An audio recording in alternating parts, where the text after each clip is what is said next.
Hi, I'm Merrick. Before I continue, please like and subscribe. Have you ever had that moment when your whole world shifts because of one tiny detail? For me, it was a receipt that didn't match our family's usual spending patterns. But let me back up and paint you a picture of what I thought was my perfect family. Tonight's our traditional Sunday dinner, and Mom's gone all out, as usual. The aroma of her signature lasagna fills our modern suburban home, while Dad jokes about his accounting firm's latest client. My 19-year-old sister, Emma, rolls her eyes at his attempted humor, but I catch her hiding a smile behind her wine glass. Robert, honey, you should tell them about your promotion. Mom's voice carries that proud tone she's perfected over years of being the family's biggest cheerleader. She's wearing her favorite pearl necklace, the one Dad got her for their 20th anniversary last year. Patricia, I told you I wanted to wait until it was official. Dad's words are gentle, but something in Mom's expression shifts for a split second. I've been noticing these micro-expressions more lately, ever since I started helping Dad with our family's taxes. Oh, let him have his moment, Patty. Aunt Karen chimes in, reaching for her third glass of wine. She's Mom's younger sister and practically lives at our house, especially since her divorce last year. Besides, Monica's joining us later for dessert. We can celebrate then. I suppress a groan at the mention of Monica, Mom's best friend, who somehow always knows our family's business before we do. There's something about her that sets my teeth on edge, especially how she and Mom whisper and go quiet whenever anyone else enters the room. I think I'll help Dad with those tax papers after dinner, I announce, earning a proud smile from him. At 23, I'm following in his footsteps, working toward my CPA license. Always the responsible one, Mom sighs, but there's that flicker again, something almost like worry crossing her face. Later that night, while organizing Dad's home office, I noticed something odd. The property tax statements don't match our online banking records. It's a small discrepancy, but in accounting, small discrepancies often hint at bigger problems. The Wilsons next door paid half what we did, I mentioned to Dad, showing him the numbers. That can't be right. He frowns, reaching for his reading glasses. The houses are identical. Before he can look closer, Mom appears in the doorway with Monica in tow. Dessert's ready, she announces brightly, too brightly. And the tax work can wait, can't it? As everyone heads to the kitchen, I linger behind, my attention caught by a credit card statement partially hidden under Dad's tax folders. It's from a bank we don't use, but Dad's name is on it. The balance makes my stomach drop. Something isn't adding up in our picture-perfect family, and I have a feeling I'm about to discover just how deep these financial discrepancies go. Emma's face turns pale as I show her the credit card statement.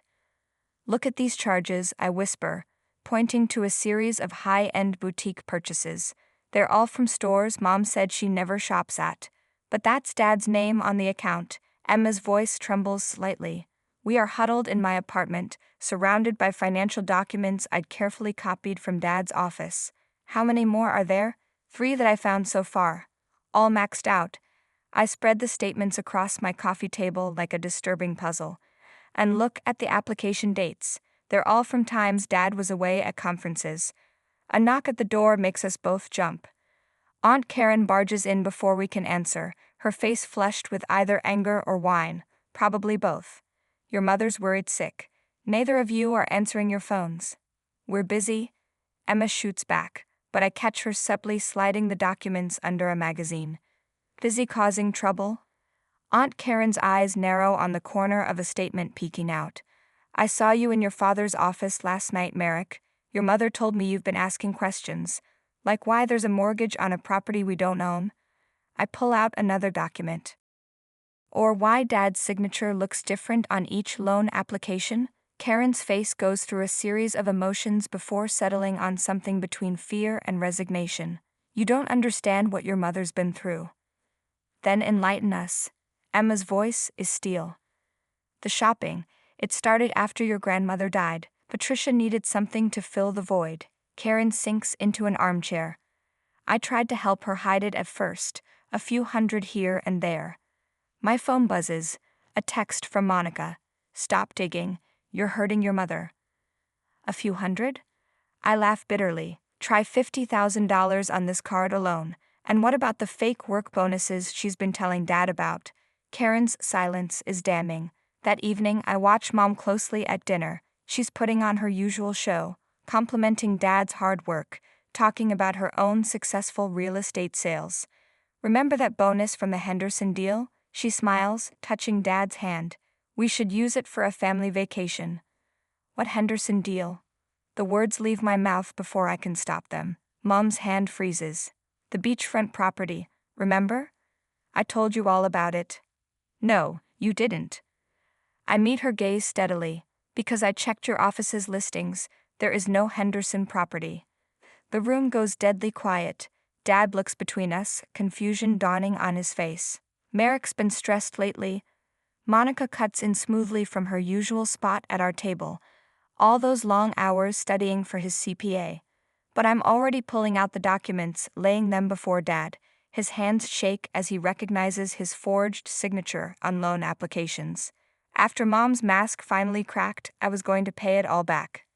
Before what? Dad's voice was barely a whisper. Before I noticed half our retirement savings is gone. The sound of shattering glass made us all jump.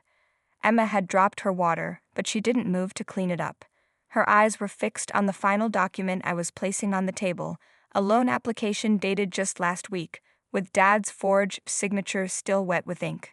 The silence in our living room felt like a physical weight as Dad examined the final piece of evidence, a recorded conversation between Mom and her bank, where she posed as his wife to access his accounts. His hands trembled as he lowered his phone. 23 years of marriage, he whispered. Was any of it real? Mom's composure shattered like glass. How dare you? She whirled on me, eyes blazing. My own son going behind my back, digging through my private papers, turning my husband against me. Your private papers? Emma stepped forward. You mean the loans you took out in Dad's name? The credit cards you maxed out? You don't understand what it's like. Mom's voice rose hysterically. Being the perfect wife, the perfect mother. Do you know what that costs? And now my own children betray me. Patricia. Dad's voice was eerily calm. Our savings, the kids' college funds. Oh, now you care about money? She laughed bitterly. Where was this concern when I needed you? When I was drowning in this marriage? My phone buzzed with notifications. Aunt Karen had already started her social media campaign. Heartbroken for my sister. Pray for families torn apart by ungrateful children.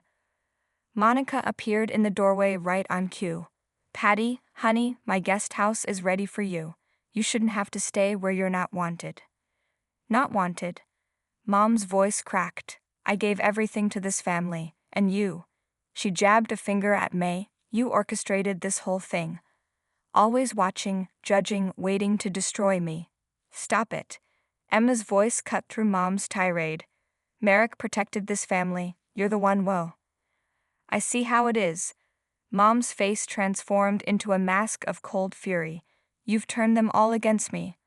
Well, congratulations, Merrick. You've destroyed this family. I hope you're happy. She stormed upstairs, Monica following close behind. Through the ceiling, we could hear drawers slamming, closets being emptied. My phone kept buzzing. Social media was exploding with Mom's version of events. My heart is shattered. My own son, whom I loved and trusted, has torn my marriage apart with his lies. Aunt Karen's comment appeared beneath. We all saw the signs of his instability. He's been jealous of Patricia's success for years. Dad sat heavily on the couch, staring at the evidence scattered across our coffee table. All those times she talked about her real estate successes, the bonuses, the investments, it was all lies. I confirmed quietly, she hasn't sold a house in 3 years. A crash from upstairs made us jump. Mom appeared at the top of the stairs, suitcases in hand, mascara streaking her cheeks. I hope you're ready to live with what you've done, Merrick, when everyone knows how you destroyed your mother's life. No, Mom. I stood my ground. Everyone will know what you did. Every forged signature, every stolen dollar, every lie. She flinched as if I'd slapped her. Without another word, she descended the stairs and walked out the front door. Monica's expensive car waited in the driveway. The door slammed with devastating finality. Through the window, I watched my mother drive away, already typing furiously on her phone, no doubt crafting her next post about her ungrateful, cruel son who dared to expose the truth. 6 months passed like a storm, fierce, destructive, but ultimately cleansing. Mom's arrest at her yoga class made the local news, though her perfectly posed mugshot suggested she still thought she could charm her way out of consequences. Your mother's homeless because of you, Aunt Karen hissed at Emma's graduation ceremony before security escorted her out. She's living in Monica's guest house like a charity case. But the truth had a way of spreading faster than Mom's lies. Investigators found 5 more fraudulent loans, 3 stolen identities, and a trail of financial devastation that stretched back a decade. Monica disappeared to Florida when the subpoenas started arriving, leaving Mom to face the music alone. "I did it for this family," she screamed at the courthouse, perfectly playing the role of the martyred mother. "My ungrateful son just couldn't understand a mother's sacrifice." But the evidence spoke louder than her performance. The judge wasn't moved by her tears or her claims of maternal devotion. The sentencing was swift, decisive. Sometimes the happiest ending isn't about forgiveness, it's about choosing truth, no matter the cost. Our table might be smaller now, but it's built on something real. And that's worth everything. What would you have done if you discovered one of your parents stealing the other's identity?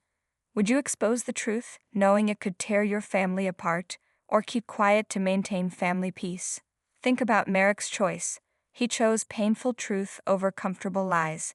But imagine being in his shoes, watching your parents systematically destroy your family's financial future while manipulating everyone's emotions. Share your thoughts in the comments below.